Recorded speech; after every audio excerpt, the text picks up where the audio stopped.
So hello and welcome to this week's edition of Mindful Monday.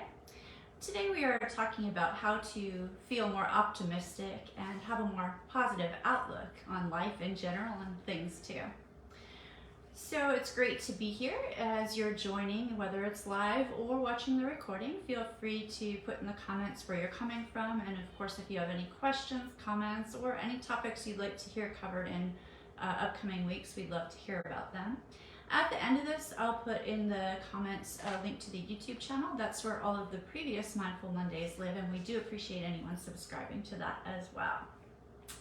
All right, so how to be more optimistic. So some of the things we want to talk about are things that we may have touched upon in the past, but basically taking some time to ground ourselves, particularly outside in nature, even if it's just for a few minutes, maybe going for a little walk or just stepping outside and getting the fresh air or the sunshine into our lungs, onto our skin, and really enjoying the beauty of nature.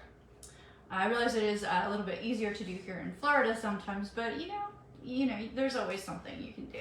So, or bring nature in, have plants around you and stuff like that. Then another thing we want to attempt to do to the best of our ability is to practice mindfulness.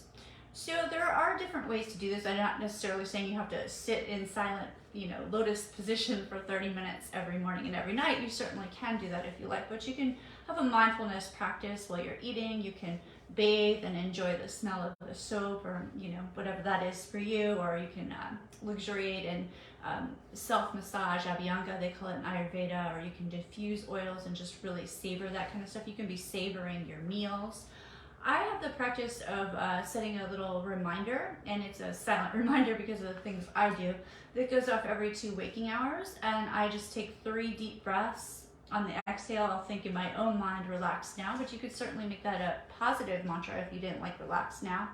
I like relax now. It's the way it was brought to me because we're always wanting to downregulate before it's really necessary. Once our nervous system gets way out of whack, it's a little harder to downregulate. So I like to keep that in constant check.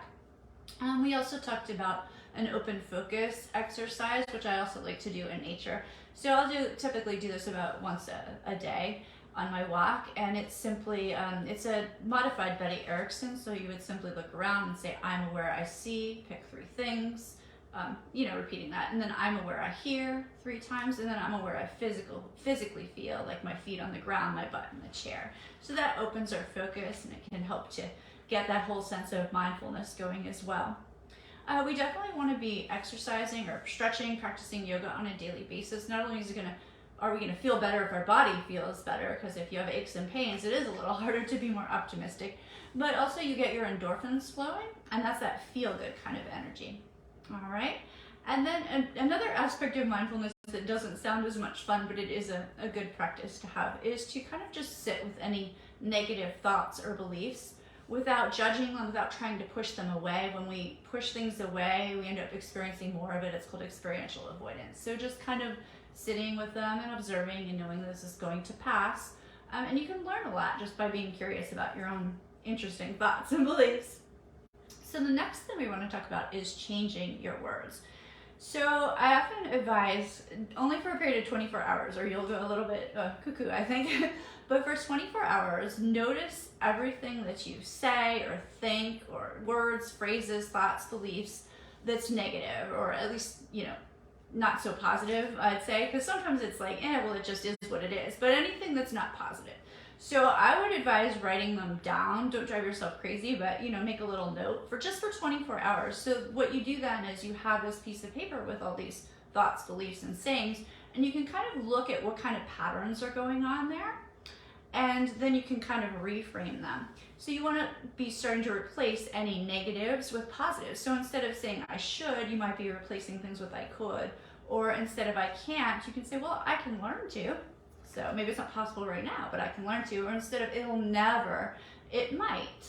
So just kind of changing things. Little tiny things make the biggest difference to our subconscious mind. And then we also want to be observing our feelings. And I know I talked about this in passing in the past. You really want to be watching, because we tend to like to express our feelings, particularly when we're in close company. So instead of saying, I'm so sad today, I want to start saying things like I'm feeling sad or I'm experiencing sadness. It's distancing. When we say I am, that's a very powerful statement. So we want to make sure we not attach negatives to that because it becomes a part of our identity. So for instance, another, and I love this one. Instead of saying I'm anxious, you could start out with changing it to I'm feeling a little anxious. But interestingly enough, the exact same neurotransmitters are released in our body, the chemicals that move us into, it's a little bit of a fight or flight state. So when we say I'm anxious or I'm feeling anxious, same exact neurotransmitters is when excitement happens. So you can say I'm feeling excited and see how that changes. It's just a little reframe, but it makes a world of difference. So, hi Jacob, nice to see you here. And so we're talking about observing our feelings and changing our wording a little bit. Another thing that, and we talk about this a lot, is meditating or journaling on gratitude. Gratitude really changes the chemistry of our brains. And when we're paying attention to things that make us happy, that we're grateful for, that we feel blessed for, we're attracting more of those, as well as we're finding more things to be happy and grateful about. Another nice practice is to pick somebody who's helped you out or who's been there for you and send them an actual thank you note or card, and then do the same for yourself. Mail it out, snail mail. It's nice to receive that. And I know it's coming, but 2 days from now when it arrives, it might be just the right time that you need it. So you can thank yourself for taking good care of yourself. And then of course we want to anchor into all of the positive things. And we want to be creating SMART goals so that we have something to, base our days upon. And so SMART stands for specific, measurable, achievable, relevant, and time-bound. And so that helps you to kind of measure when you're achieving your goals, because if you're just saying I want this, well that's nice. We all have our wants and desires, and there is a great practice for that, for attracting things into your life. But as far as achieving things, you kind of have to have a little bit of a plan. So I like the SMART goals, and of course you want to also celebrate your successes and pat yourself on the back. So we talk about anchoring. You'll want to anchor into that as well. And then the final thing that I really want to talk about before I do a short little process with us today is to really enjoy the journey. It is a journey. No one gets out of this, in any other way except the end. So we want to be spending some time relaxing with friends, having a daily belly laugh, however it is, if you tell a joke or do some laughter yoga or watch a funny sitcom, whatever it is. And you want to engage in play. Balance is important in life. So whether that's a hobby, a passion, reading a book, just having some fun for yourself. And you also want to take time to laugh at yourself and not take things so seriously. And then I like to kind of embark on a daily journey or adventure. So when times get tough, I can be like the first one to be like, oh my God, So I kind of tend to think about it like I did when I was a little girl, like, okay, this is an adventure. How am I going to, or a puzzle, how am I going to solve this? I used to solve puzzles with my grandpa, so that kind of reminds me of that. So it's kind of making it a game or a puzzle instead of taking things overtly seriously. All right. So any comments or questions, feel free to reach out. Now, if you are watching us live or recorded, the next thing is a little process. So if you're doing something that requires your focused attention, such as driving, operating machinery, or watching children, please just watch this later on, take care of yourself. But if you're watching in a place where you can kind of participate, it'll only be a couple minutes. So you might just allow your eyes to close down and find a comfortable place to be, knowing you can shift at any time. You don't need to be a statue here. As your eyes are closed, you can begin to allow the mind to defocus, not thinking about anything in particular. Then I'll invite you to take yourself inside and occupy all of the space inside of your body, all of the parts, all of the places from your head all the way down to your toes, all at the same time. Even the parts of you that you don't think about all that often, like maybe the tip of your left ear, or your left shoulder, your left elbow, or perhaps the right finger of your hand, that middle finger. You can occupy all of these places simultaneously. Your right hip,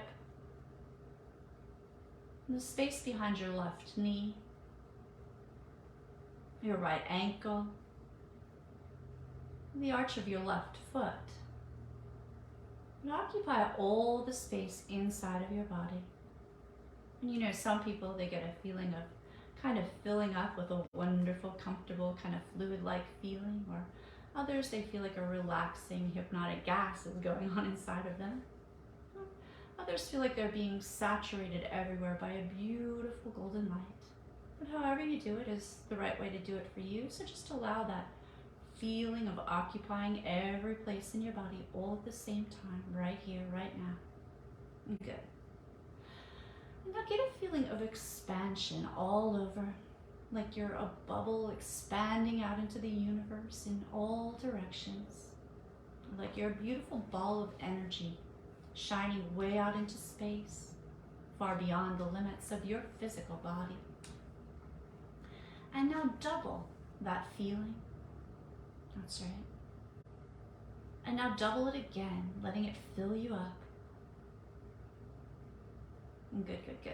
And holding on to that feeling, start saying to yourself in your own mind, I live with a happy heart, a peaceful mind, and a playful spirit, over and over. I live with a happy heart, a peaceful mind, and a playful spirit.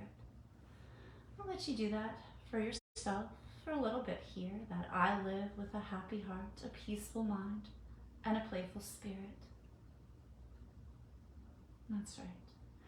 And you may have already noticed that your breathing has become slower, deeper, more regular. And your heartbeat perhaps has slowed down just a little bit. And you can control this state. So now take yourself deeper and just allow it to happen. Deeper and deeper, floating and drifting. And whenever you hear me say the word deeper, or you say it to yourself, deeper, you find yourself drifting even deeper into this lovely state of trance. And notice how good this feels. Feel the contentment as you go deeper, and feel the pleasure and the comfort throughout your mind and your body as you go deeper and deeper. And all the while, I live with a happy heart, a peaceful mind, and a playful spirit, over and over in your mind. And now you can bring yourself up just a little, lightening your state, not quite so deep. And you can open your eyes for a moment, and then close them back down nice and heavy, and go deeper and deeper than you were before. You can go just as deep as you like, deeper and deeper, floating and drifting. And the deeper you go, the better you feel, and the deeper the contentment, the deeper the pleasure, the comfort throughout your body, throughout your mind. And the better you feel, the deeper you can go. I live with a happy heart, a peaceful mind, and a playful spirit, over and over. And keep that up in your mind while you listen to the sound of my voice. I live with a happy heart, a peaceful mind, and a playful spirit. And you might consider doing this first thing in the morning when you're waking up, or at night right before you go to sleep, or anytime during the day when you need a little mental vacation, or when you're about to start a new task or activity. You can just set a little mental timer for maybe 2 minutes, doesn't have to be long. Get yourself comfortable, close your eyes, allow the mind to defocus. Take yourself inside so that you occupy all the space inside that body, all those parts and all those places simultaneously. You can get that feeling of expansion all over, like a balloon expanding way out into the universe, or like a ball of energy shining way out into space.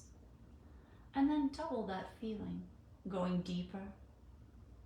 That's it. Good, and double it again, going way deeper, so that every cell, nerve, and tissue fiber is dancing in harmony. And holding on to that feeling, start saying to yourself in your own mind, I live with a happy heart, a peaceful mind, and a playful spirit, over and over and over. And keep that up for any amount of time that you want, or that you've set for yourself. And then when you are ready to end your timer or come back, you can shout in your own mind to yourself, I deserve to be happy, healthy, and successful. That's right. And then whenever you're ready, you can bring yourself on back, getting to move and stretch, open up the eyes. That's right. So that was a little process developed by Michael Elner and Alan Barsky back in the day. So hope you enjoyed it, and thanks for watching our Mindful Monday. Remember to comment any topics you'd like to see covered. Take care, bye-bye.